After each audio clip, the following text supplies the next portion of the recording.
말씀을 통해서 하나님의 선물이라는 말씀을 가지고 함께 은혜를 나누려고 하는데요, 이 우리가 읽었던 10절 한 절 본문 말씀에는 엄청난 많은 진리가 숨어 있고, 예수님께서 이 땅에 오신 목적과 또 우리가 이 땅 위에서 어떻게 살아가야 될 놀라운 진리를 가르쳐주고 있습니다. 사실은 이 말씀 한 절을 우리가 제가 준비하면서 묵상할 때에 어마어마하고 방대한 이 놀라운 진리가 숨어 있음을 다시 한번 깨닫고, 숨어 사는 혼자 된 여인의 아픔을 우리 예수님은 어떻게 처리하였으며, 오늘날도 많은 이 아픔을 가지고 살아가는 우리 인생들을 찾아오신 예수님의 놀라운 발걸음들을 오늘 이 시간에 여러분이 만나시기를 예수님 이름으로 축원합니다. 예수님의 발걸음도 우연한 발걸음은 하나도 없습니다. 물론 예수님의 말씀은 한마디도 땅에 떨어질 수가 없지만, 그 발걸음 하나하나가 왜 그곳을 향했는지, 왜 어느 곳을 지향해서 한 걸음을 내딛는지, 이것은 세밀한 관찰을 우리가 해보면 거기에는 놀라운 예수님의 숨어있는 섭리가 있음을 우리는 알게 됩니다.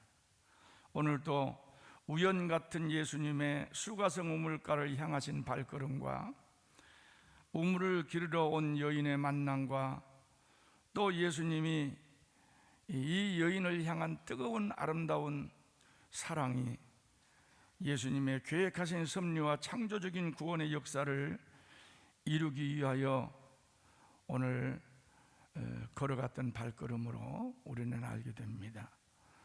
그리고 예수님과 이 여인의 대화 속에는 참으로 오늘 많은 인생들이 살아가고 있는 그 아픔을 예수님이 아시고 해결해 주셨던 아름다운 역사가 담겨져 있습니다. 오늘 또 여러분들이 예수님을 만나시기를 바랍니다. 수가성 우물가를 찾아오셨던 예수님은 오늘 여러분들의 심령에 직접 찾아오신 줄을 믿습니다. 그 예수님을 만나셔서 이 여인의 문제가 해결된 것처럼 여러분의 영적 문제가 해결되시기를 예수님의 이름으로 축원합니다. 첫 번째, 사마리아 수가성 우물가를 향하신 우리는 예수님을 보게 됩니다. 왜 예수님께서 꼭 사마리아 수가성으로 가셔야 했을까? 여기에 수가라고 하는 것은 구약적으로 말하자면 세겜을 말합니다. 세겜은 야곱이 세겜 족장에게서 산 땅이요, 요셉의 뼈가 묻혀 있는 곳입니다. 수가성 우물은 지름이 약 2m, 깊이가 25 내지 32m의 깊이가 있는 아주 깊은 우물이었답니다. 예수님 일행이 이 우물가에 도착했을 때는 낮 12시입니다. 오늘 우리가 읽었던 본문 말씀 전에 6절을 보면 거기 또 야곱의 우물이 있더라. 예수께서 길 가시다가 피곤하여 우물 곁에 그대로 앉으시니 때가 6시쯤 되었더라. 여기에 6시는 오늘 우리의 시간으로 말하자면 낮 12시입니다. 그때 한 여인이 물을 길러 나오고 있었고, 또 때마침 예수님의 제자들은 마을 안으로 먹을 것을 가지러 들어갔고, 예수님은 오늘 말씀 한 것처럼 피곤하여 우물 곁에 그대로 앉아 계셨던 이 순간입니다. 12시면 보통 이때는 사람들이 우물을 기르러 오지 않는 시간입니다. 우물은 언제 기르러 옵니까? 아침이나 아니면 저녁이나. 그래서 우물가는요, 당시에는 모든 그 마을의 정보가 우물가에서 다 나옵니다. 갑순이와 갑돌이가 바람나서 담보찜을 쌌다네. 어젯밤에 김서방이 안 들어왔대. 왜? 글쎄 모르겠어. 그런데 어느 여인이 있는가 봐. 뭐 등등 온갖 동네 소문이 그 정보가 모두 다 우물가에서 나오는데 여인은 그런 시간에 가지 않았습니다. 아무도 사람을 만나고 싶지 않았던 까닭이겠죠. 그래서 사람이 오지 아니하는 12시에 물을 기르러 왔습니다. 예수님이 바로 여기에 찾아오신 시간은 이 여인이 우물 기르러 나온 시간과 어떻게 그렇게 일치가 됐는지, 우연히 일치일까요? 아니면 예수님의 계획된, 의도된 발걸음이요 시간이었을까요? 사랑하는 성도 여러분, 예수님의 발걸음은, 예수님의 시간은 결코 아무렇게나 이루어지지 않습니다. 계획과 또 창조적 섭리와 우리를 향한 아름다운 예수님의 구원하심의 역사가 담겨져 있음을 깨달으시기를 바랍니다. 그런 의미에서 보면은 예수님이 낮 12시에 여기 왔다는 것은 우연히 온 것이 아니고 의도된 예수님의 계획이었다 볼 수가 있는 거죠. 예수님은 왜 의도된 계획으로 이 시간을 꼭 맞춰서 여기에 오셔야 했을까요? 그리고 제자들은 다 마을로 먹을 것을 가지러 갔고 예수님은 홀로 남았습니다. 그때에 마침 여인이 물을 기르러 이 우물가로 왔던 거지요. 예수님은 그 여인을 물끄러미 바라보고 있으면서 물을 한 두레박 기를 때에 예수님은 이렇게 여인에게 이야기를 합니다. 여보시오, 내게 물 좀 주시오. 예수님이 말씀을 먼저 한 거죠. 예수님께서 이 여인에게 물을 달라고 한 것은 당시의 풍습과 상황으로는 좀 상식에 맞지 않는 행위였던 것입니다. 왜냐하면 첫째, 예수님은 유대인이에요. 당시에 사마리아 여인에게 말을 먼저 걸지 않는다. 사마리아 사람과 상종하지 않는다. 유대인과 사마리아인은 상종하지 않았어요. 두 번째, 남자가 낯선 여자에게 말을 걸지 않는 풍습이 있습니다. 특히 랍비들은 절대로 여자들에게 먼저 말을 걸지 않고 인사도 하지 않습니다. 이런 상황을 살펴볼 때에 예수님께서 이 여인에게 먼저 물을 달라고 한 것은 단순히 예수님이 목이 말라서 피곤해서 물 한 모금 먹고 싶어서가 아닌 것을 우리가 알 수 있습니다. 그래서 이 여인은 9절에 이렇게 이야기를 하죠. 사마리아 여자가 이르되 당신은 유대인으로서 어찌하여 사마리아 여자인 나에게 물을 달라 하나이까? 이는 유대인이 사마리아인과 상종하지 아니함일러라. 물론 이 뒷부분은 기자가 이유를 설명해 준 부분이지만 여기에 사마리아 여자와 유대인의 남자가 말을 걸지 않는 당시의 풍습이 있다는 사실을 이야기를 하는데 예수님은 거기에 상관없이 이런 이야기를 하게 되는 거죠. 왜 유대인과 사마리아 사람들이 상종을 하지 않는가? 이것은 오랜 역사가 숨어 있습니다. 솔로몬 때부터 시작해서 숨어 있는 역사가 있는데, 이 역사를 설명하려면 또 1시간 가야 되니까 그것은 여러분들이 집에 가서 한번 읽어보시고, 이런 여자의 이야기를 듣고 예수님께서는 전혀 그 말에 가타부타 대답을 하지 않고 오늘 우리가 읽었던 10절의 본문 말씀의 이야기를 하는 거죠. 우리 대단히 중요한 말씀이기 때문에 다 같이 우리 한번 읽어봅니다. 시작. 예수께서 대답하여 이르시되 네가 만일 하나님의 선물과 또 내게 물 좀 달라 하느니가 누구인 줄 알았더라면 네가 그에게 구하였을 것이요 그가 생수를 내게 주었으리라. 예수님은 이렇게 말씀하시는 거예요. 여기에서 중요한 세 단어를 우리는 생각해 볼 수 있는데요. 첫 번째는 하나님의 선물, 기억을 해 두시기를 바랍니다. 하나님의 선물. 두 번째는 누구인 줄 알았더라면, 내가 누구인 줄 알았더라면. 세 번째는 생수입니다.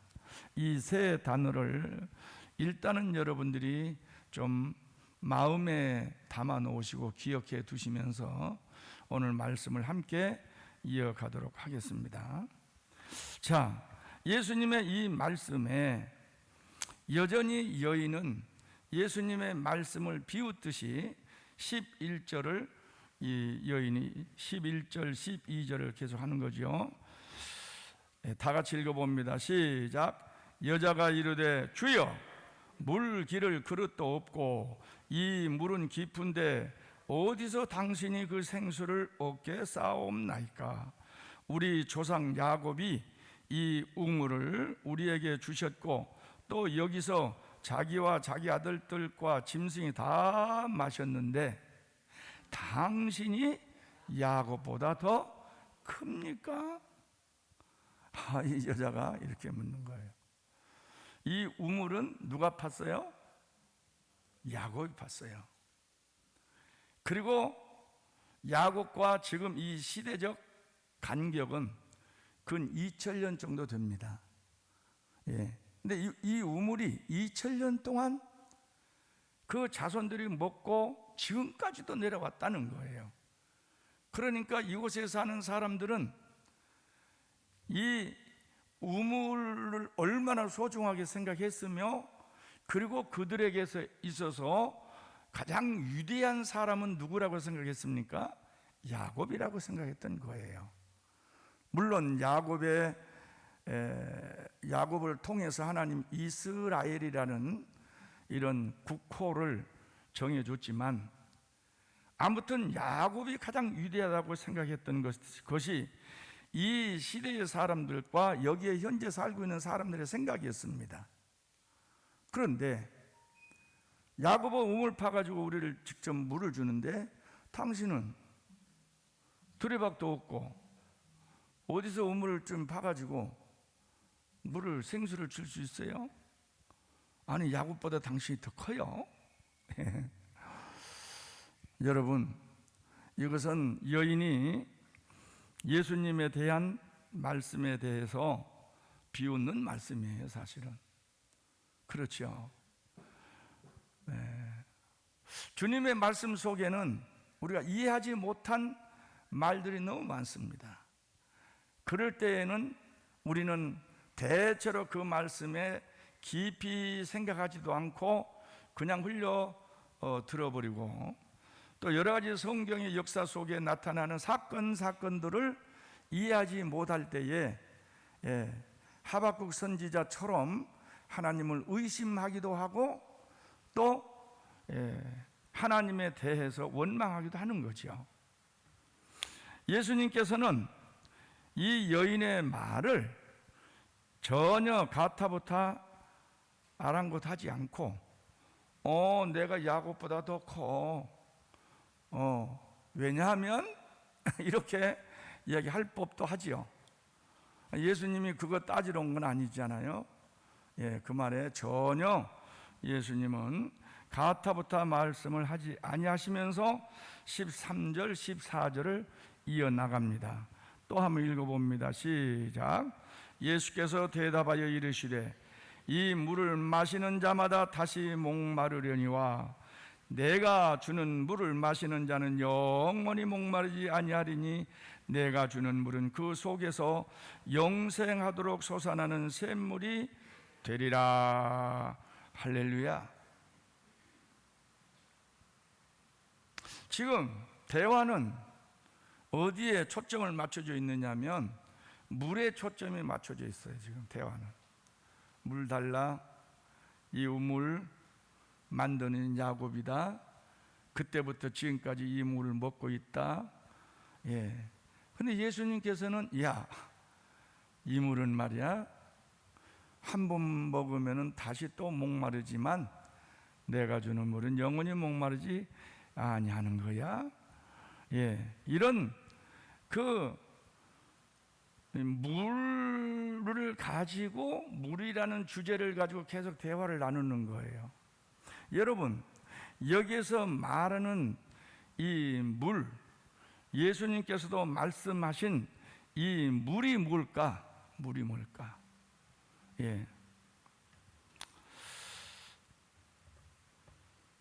이 예수님께서는 내가 주는 물은 그 속에서 영생하도록 솟아나는 샘물이 되리라는 말에 너무나 이 여인은 호기심이 간 거예요. 아니, 물을 한 번 먹으면 목마르지 않는다? 세상에 그런 물이 있나? 농담처럼 또 호기심에 차서 여인은 예수님에게 뭐라고 이야기를 합니까? 15절에 다 같이 시작. 여자가 이르되 주여 그런 물을 내게 주소서. 목마르지도 않고 또 여기 물 길러 오지도 않게 하옵소서. 당연한 말이죠. 여러분은 이런 여인의 말에 어떻습니까? 마음에 동조가 안 됩니까?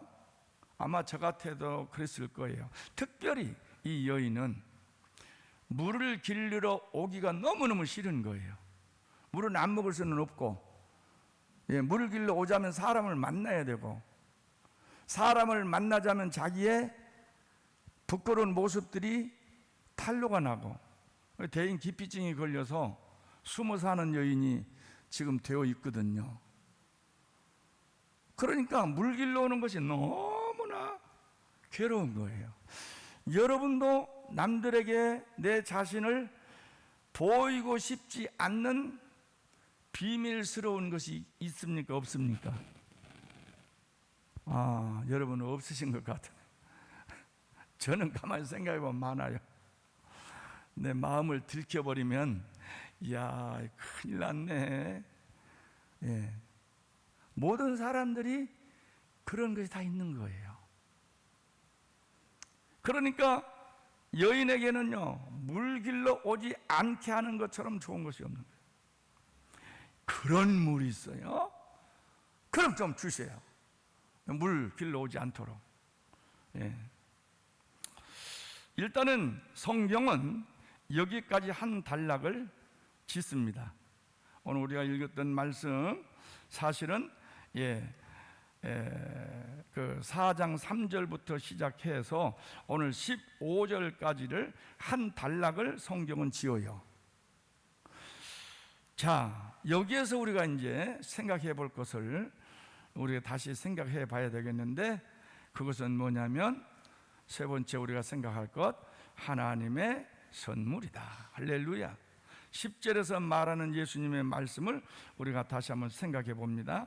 여러분은 10절에서 예수님이 말씀하신 내가 만일 하나님의 선물과 했는데, 이 선물을 무엇이라고 생각하십니까?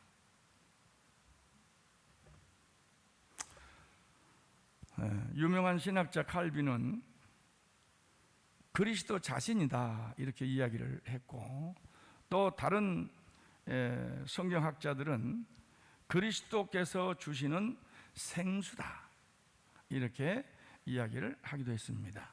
여러분은 예수님이 말씀한 선물은 무엇이라고 생각되십니까? 먼저 생수에 대해서 한번 생각해 보고 그 다음에 말하는 그리스도를 생각하려고 합니다.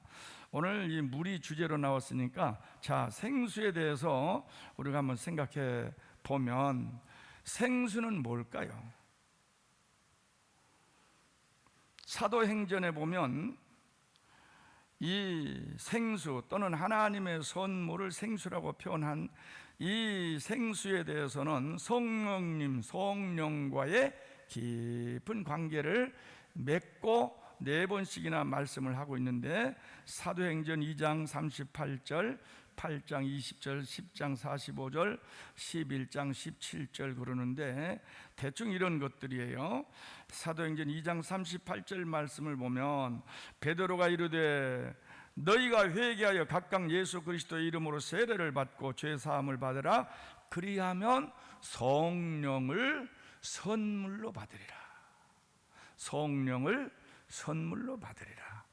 이렇게 해서 하나님의 선물을 성령과 연결시키고, 또 구약 예레미야나 이사야 선지자는 생수에 대해서 생수의 근원은 하나님이다, 이렇게 말씀하십니다.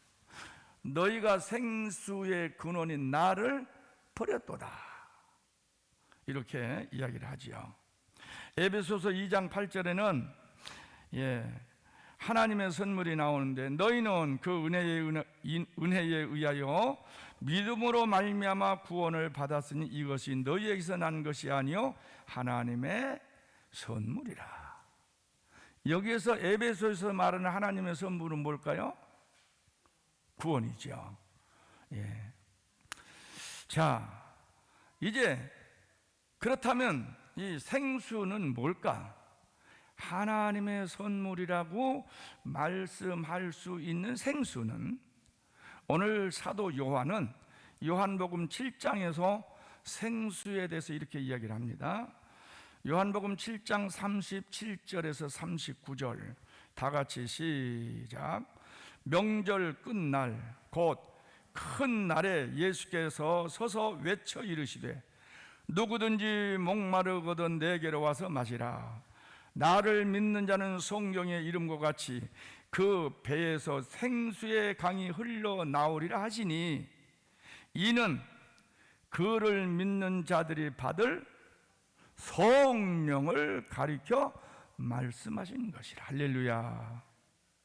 믿는 자들에게는 그 배에서 생수의 강이 흘러나온다. 영원히 목마르지 아니하는 생수가 야곱의 우물에서 뜰 필요가 없이 내 속에서 계속 솟아나는데, 바로 이 요한 사도는 오늘 요한복음 7장에서는 이 생수를 바로 성령을 가리켜 말씀하신 것이라고 분명하게 우리에게 말씀해 주고 있습니다. 그렇다면 예수님께서 말씀하신 생수는 무엇일까요? 뭐지요? 네, 그렇죠.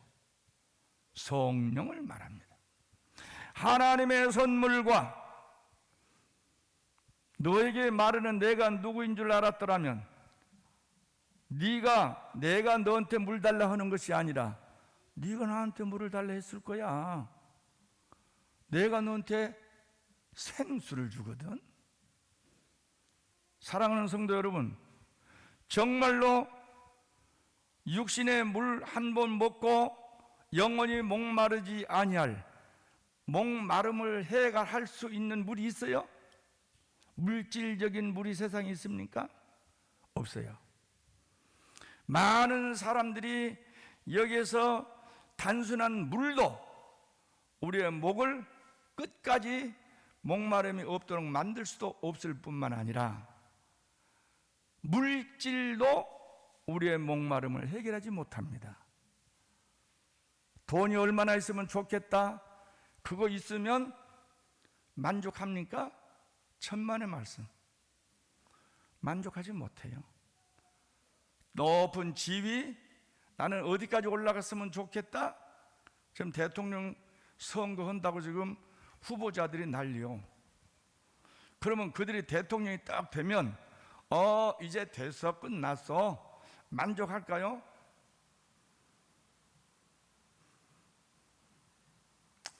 대통령이 되는 그날부터 그는 후회할 것입니다. 내가 이러려고 대통령 하려고 했나? 대통령 못 해먹겠네? 이런 소리 나옵니다. 그렇다면 물질도 목마름은 계속 있고, 권력도 목마름은 계속 있고, 쾌락은 어떨까요? 쾌락은 여러분들이 세상에 온갖 쾌락을 다 누려도 만족할까요? 솔로몬은요, 얼마나 많은 궁녀를 거느리고 있었습니까? 후궁을 얼마나 많이 거느리고 있었습니까? 그래도 만족함이 없었어요. 세상의 쾌락도 나를 만족하게 못 시킨다. 세상의 물질적인 것은 우리를 만족하게 시키지 못한 것이 분명합니다. 그래서 잠언에서는 눈은 보아도 만족함이 없고 귀는 들어도 차지 아니한도다. 그래서 여기에 말하는 생수는 세상의 물질이 아니라 바로 성령을 말하는 것입니다. 할렐루야. 성령이 여러분 속에서, 성령을 받은 사람은 내 속에서 세상의 모든 것을 초월하고 세상 것 가지고 만족하지 아니하고 오직 예수 그리스도를 통해서 우리는 만족함을 얻은 줄 믿으시기를 바랍니다. 여기까지 주제를 일단락을 지으면서 하나님의 선물은 생수였었구나, 성령이었었구나 라는 생각을 우리는 갖게 됩니다. 그렇죠? 두 번째 생각해야 될 부분이, 그렇다면 이 생수가 과연 하나님의 선물로 그것이 마지막인가? 그래서 16절 이하에는 이제 주제를 바꿉니다. 예수님께서 주제를 바꿔요. 뭐라고 바꿉니까? 다 같이 읽어봅니다. 시작. 가서 내 남편을 좀 불러오너라. 아니, 무슨 생뚱맞게 남편이야? 여태 지금 물 가지고 이야기하다가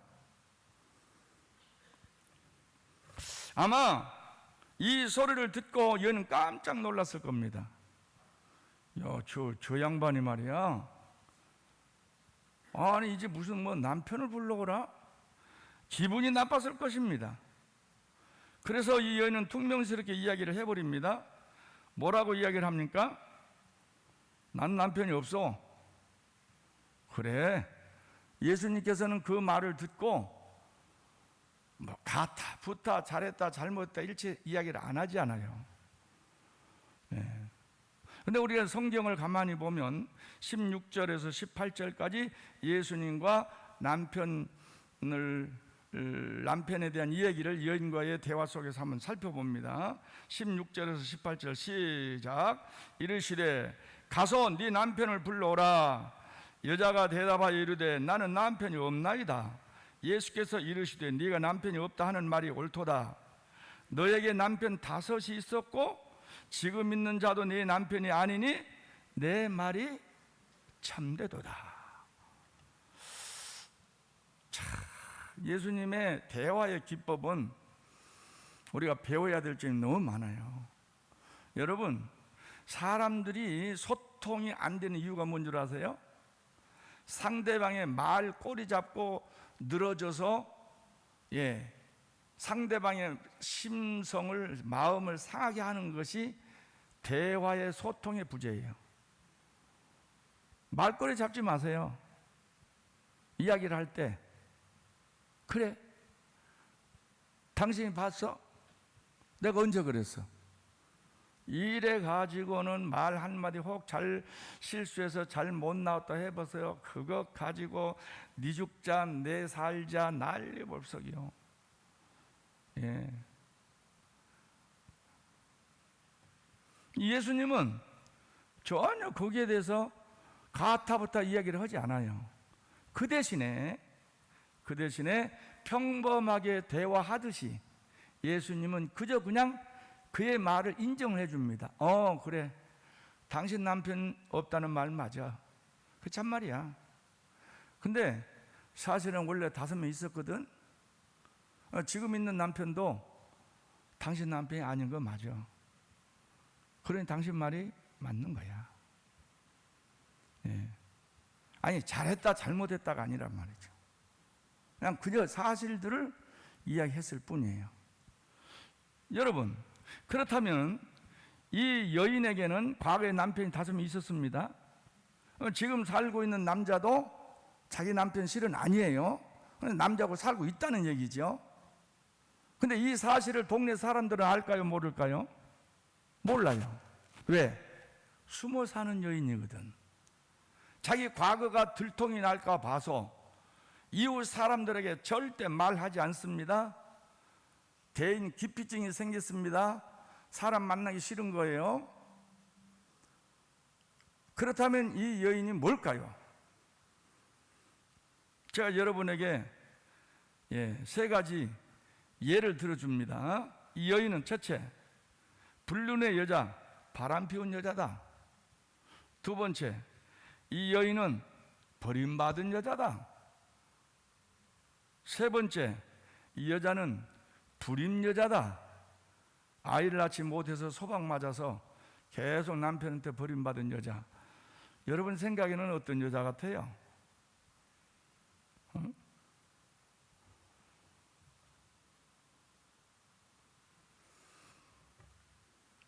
예수님께서 이런 말씀을 하실 때에 여인은 깜짝 놀랐을 거예요.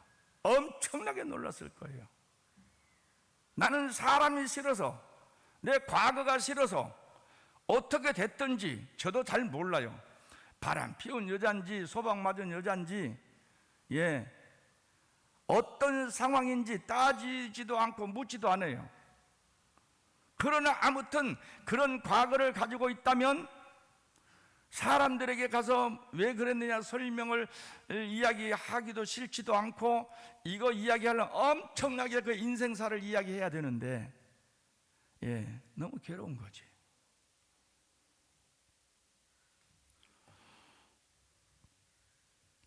그런데 생전 처음 본 유대인 남자가 내한테 와서 지금 과거를 쫙 이야기해버리니까 어마어마하게 놀란 거죠. 나의 과거를 누가 알고 있단 말이야. 한 사람에게도 난 이야기한 사실이 없는데. 사랑하는 성도 여러분, 우리 예수님은 전지전능하신 분이에요. 여러분, 사람들에게 이야기할 필요도 없고 이야기 안 해도 괜찮아요. 예수님은 알고 계시니까.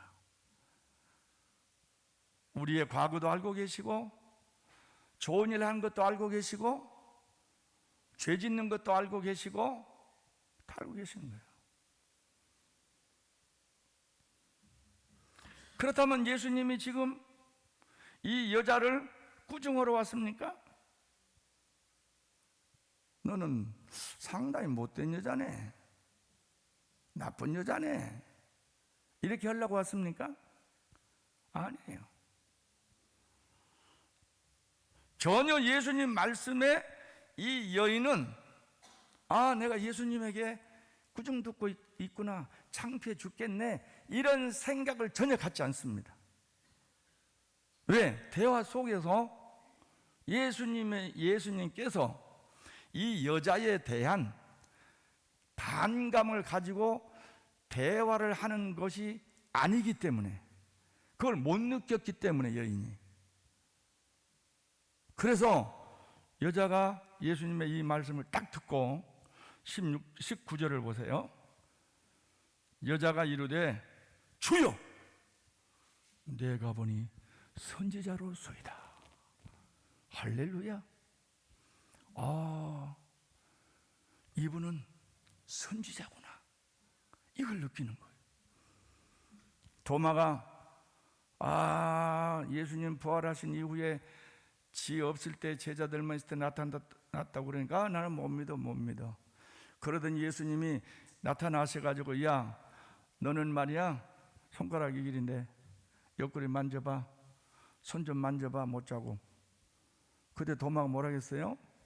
무릎 꿇고 예수님 앞에 절을 하면서, 당신은 하나님이로소이다, 진정한 나의 구세주입니다, 고백을 하는 거죠. 여인이 그러는 거예요. 당신은 선지자입니다.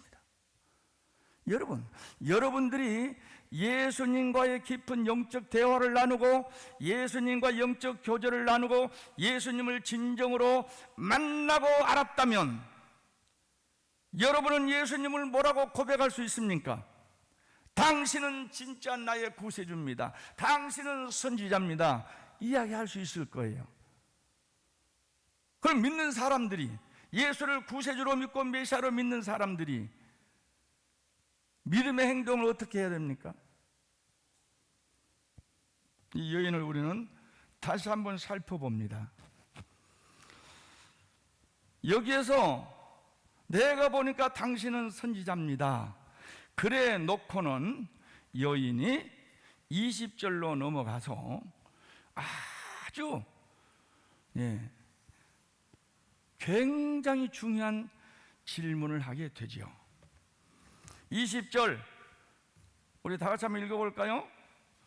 우리 조상들은 이 산에서 예배를 하였는데 당신의 말은 예배할 곳이 예루살렘이 있다 하더이다. 여기에서 주제는 또 바뀌어집니다.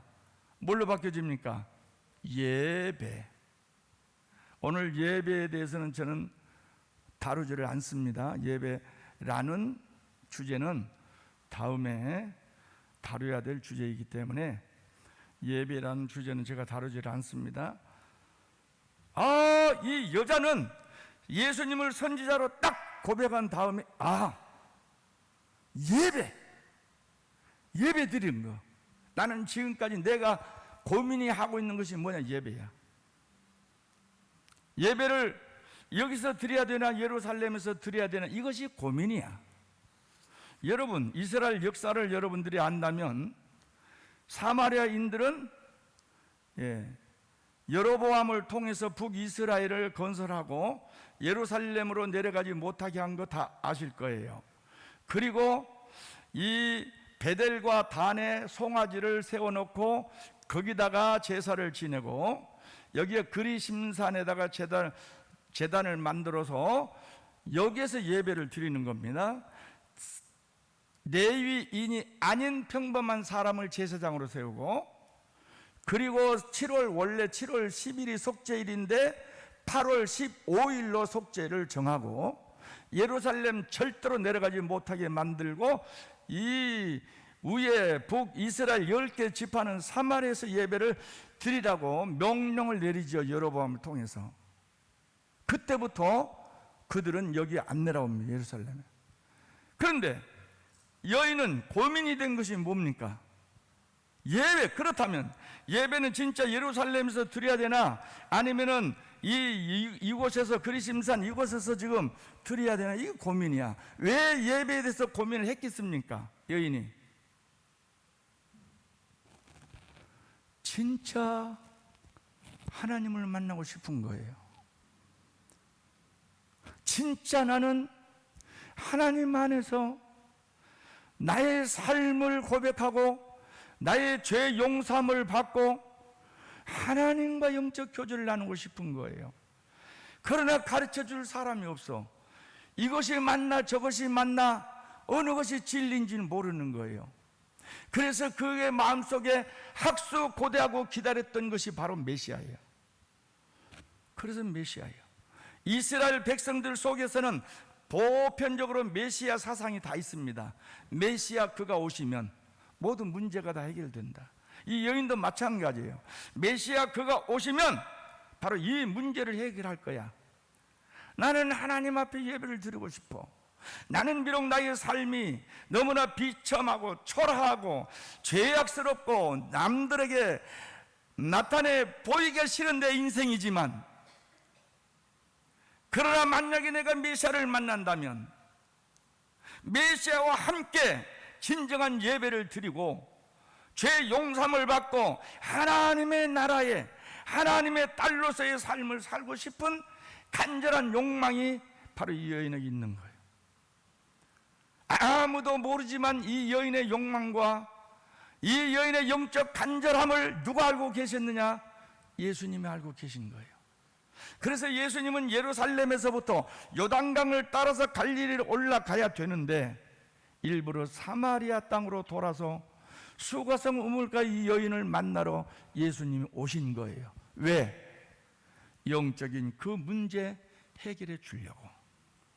여인의 한 사람을 향한 예수님의 아름다운 구원과 이 여인의 영혼을 사랑하는 예수님의 마음이 오늘 수가성 우물가를 향했던 것을 우리는 알 수가 있습니다.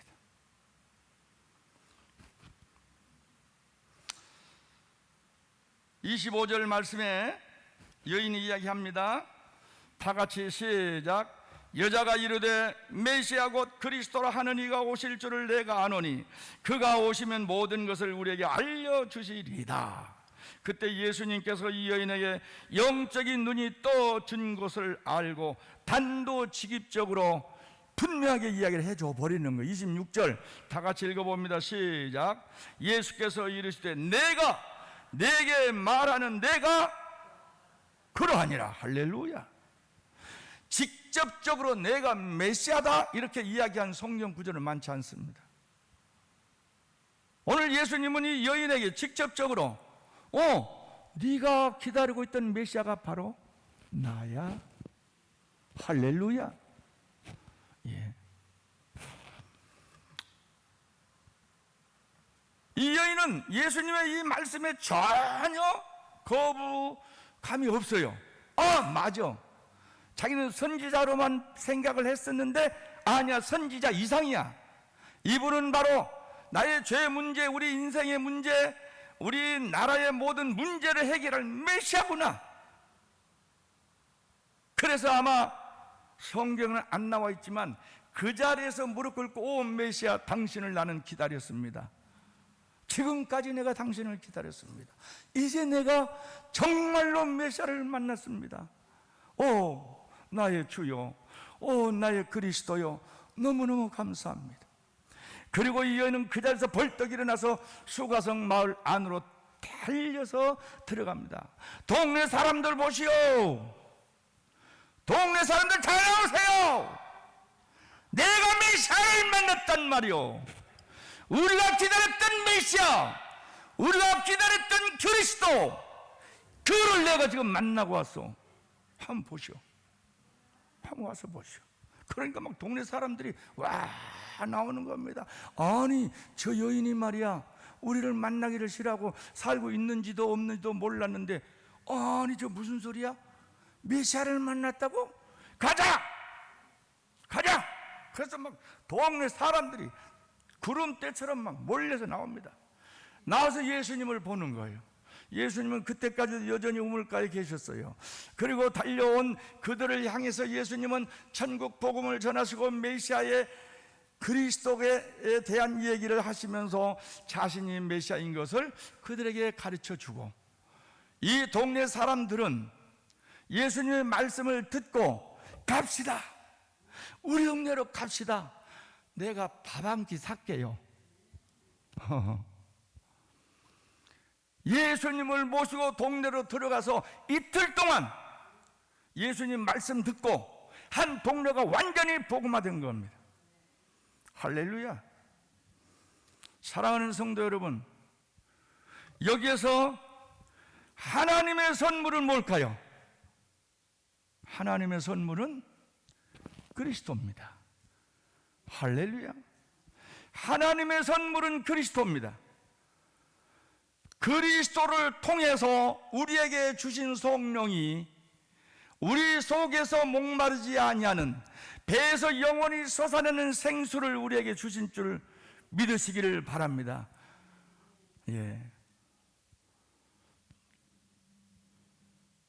세상의 것 가지고 만족하려고 우리가 생각한다면 여전히 목마르지만, 예수 믿고 성령 받고 예수님 한 분 만나면 세상 것이 내게는 필요가 없단 말이에요. 우리 센터의 노인들은 90이 넘고 전부 80이 다 넘고 90이 내일 모레 다 가실 분들이요. 그런데요, 너무너무 희망이 있어요. 왜? 빨리 가서 하나님 만나고 싶거든. 예수님 만나고 싶거든. 죽음이 두렵지 않는 분들이라니까. 오늘 저는 말씀을 제대로 여러분에게 다 끝까지 못하지만 우리 어르신들에게는 성경을 차근차근 가르쳐줘요. 희망이 있어요. 저는 여러분들이 하나님의 선물인 메시아를 만나시고 메시아를 통해서 주신 성령을 여러분들이 받으시기를 바랍니다. 예수 그리스도가 선물이에요. 이 선물 되시는 예수님을 통해서 주시는 성령이 우리 속에서 솟아나는 생수인 것입니다. 이렇게 됐을 때 인생이 달라지고 가치관이 달라지고 사생관이 달라지고 삶의 방향이 달라집니다. 아직까지 우리가 왜 좌우면 좌우 판단 못해서 우왕좌왕하고 있습니까? 그리스도를 분명히 못 만났고 하나님이 주신 선물을 몰랐기 때문에 그러는 것입니다. 이제 사랑하는 성도 여러분들이 정말로 예수님을 메시아로 그리스도로 마음속에 모셔드리고 예수님이 주신 성령을 받으셔서 영원히 목마르지 않는 영적인 축복, 저 하늘의 놀라운 하나님의 생수가 여러분 속에서 넘쳐 흐르는 복된 삶이 되시기를 예수님 이름으로 축원합니다.